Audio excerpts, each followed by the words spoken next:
Hello friends, welcome to my new blog. आपका मेरे नए ब्लॉग में स्वागत है। तो आप लोग कैसे हैं? आप लोग अच्छे होंगे, मैं भी अच्छा हूं। तो अब बात आती है कि एमपीपीएससी प्री में लूसेंट का कितना योगदान है और लूसेंट पढ़े कैसे। तो जिस तरीके से मैं लूसेंट को पढ़ रहा हूँ वो मैं आपको बताने का प्रयास करूंगा। अगर आप लोगों को अच्छा लगे तो फॉलो कर सकते हैं। तो मैं आपको बताता हूँ लूसेंट लूसेंट 20 से 25 नंबर की आती है एमपीपीएससी प्री में लूसेंट से। तो अब मैंने लूसेंट को क्या किया, अपनी लूसेंट को किस तरीके से पढ़ रहे हैं लूसेंट को। तो सबसे पहले दोस्तों, मैंने अपनी लूसेंट को ये रहे मेरे लूसेंट के पृष्ठ, आगे वाला पीछे वाला। तो ये मैंने लूसेंट अपनी फाड़ ली है। अब आप लोग कहो फाड़ क्यों ली? फाड़ने का मेरा मुख्य उद्देश्य ये था, ऐसे ये रही भूगोल हिस्ट्री। तो हिस्ट्री मैंने अपनी प्राचीन हिस्ट्री अलग कर ली, आधुनिक अलग कर ली, मध्यकालीन अलग कर ली। इस तरीके से मैंने हिस्ट्री कर ली। ऐसे ये मेरी प्राचीन हिस्ट्री है। तो इनके पेज कितने हैं? मात्र इतने। तो इतने पेज में अपन कितनी देर में पढ़ लेंगे? मुश्किल से 2 घंटे, 2-3 घंटे। और मैंने मोटी देखी है, मैंने खुद खरीदी, पहले मोटी पढ़ी थी। तो मोटी पढ़ नहीं पाते पूरी लूसेंट, मैं तो नहीं पढ़ पाया। आप लोग पढ़ ले तो अच्छी बात है। तो इसलिए मैंने सोचा फाड़ फाड़ के पढ़ते हैं। ऐसे पहले हिस्ट्री कर ली, उसके बाद भूगोल कर लिया, उसके बाद पॉलिटी कर ली, उसके बाद विविध कर ली। तो इस तरीके से मैंने करने का सोचा है, क्योंकि सभी एग्जाम के लिए लूसेंट महत्वपूर्ण है। तो अपन को लूसेंट मेंस के लिए भी है। तो किस तरीके से पढ़ाएं वो मैं आपको बता रहा हूँ। मैंने फाड़ फाड़ के पढ़ी है। जैसे ये अपनी करी ली अलग। अब उसके बाद ये नंबर आता है भूगोल का।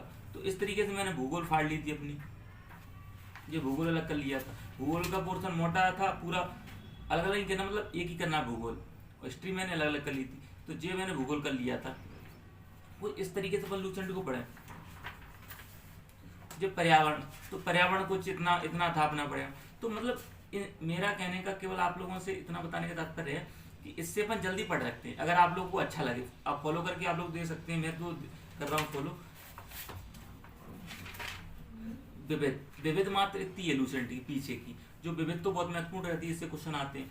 तो विविध अपन को इतने पन्ने होंगे तो अपन कभी भी आएंगे, खाना खा रहे हैं या जब भी अपने पास टाइम है 2-5 मिनट, अपन 2-1 पन्ने देख लेंगे। अब पूरी मोटी बुक होगी तो उठाने में आलस लगता है अपन को कि किस तरीके से उसको उठाएं। तो ये उठाएं इन द सेंस ये कि पढ़ने में अरे यार मोटी की बाद में पढ़ लेंगे अपन। अब जो कम पन्ने रहेंगे 2-4 पन्ने, तो अपन कभी भी देख लेंगे। और मन हुआ तो अपन को इसको फाड़ भी सकते हैं। फाड़ के अपन ले जाए, चलो एक देख लिया, घूम के आ रहे हैं अपन, कहीं भी जहाँ जहाँ भी अपन को समय मिले, या इतना केवल रख लिया अपन ने ऐसे। तो मतलब कहीं भी पढ़ सकते हैं। इस तरीके से लेके चले। और लूसेंट तो उनको रटी होनी चाहिए, लेकिन मोस्टली नहीं, मुझे खुद अभी नहीं रट पाई है। तो भैया कम समय में किस तरीके से पढ़ें और लूसेंट को रटने का तरीका, मैंने तो यही अलग अलग करके आप लोगों को बताया है कि अलग अलग कर लें। और अलग अलग करके मुझे सही लगा तो मैंने आप लोगों को बता दिया। अगर आप लोगों को अच्छा लगे, ये देखिए कुछ इस तरीके से जो मध्यकालीन आ गए इतने पन्नों में। तो इतने पन्ने अपन कभी भी पढ़ सकते हैं। और मोटी रहेगी पूरी बुक तो मोटी अपन, अब ये मोटी बुक है, ये रही मोटी, ऐसे ये मोटी बुक है। तो इसको अपन पढ़ लेंगे, लेकिन फाड़ फाड़ के पढ़ तो लेंगे। लेकिन लूसेंट ऐसी कोई याद नहीं होती, छोटा फॉन्ट रहता है इसका। अब इसका तो फिर भी बड़ा फॉन्ट है तो ये पढ़ जाएगी। लेकिन लूसेंट अपन कुछ कुछ लोग कर लेते हैं, वो अच्छी बात है, लेकिन अपन से नहीं, मुझसे नहीं हुआ। तो मैंने इस तरीके का तरीका अपनाया। अगर आप लोगों को भी ये तरीका अच्छा लगे तो कर सकते हैं, क्योंकि एग्जाम में बहुत महत्वपूर्ण है। लूसेंट से क्वेश्चन आते हैं तो करना बहुत ज़रूरी है। तो बस ऐसा ही। अगर आप लोगों को मेरा वीडियो अच्छा लगे तो लाइक करें, शेयर करें, सब्सक्राइब करें, कमेंट करें। Thank you for this watching, love you all, thank you.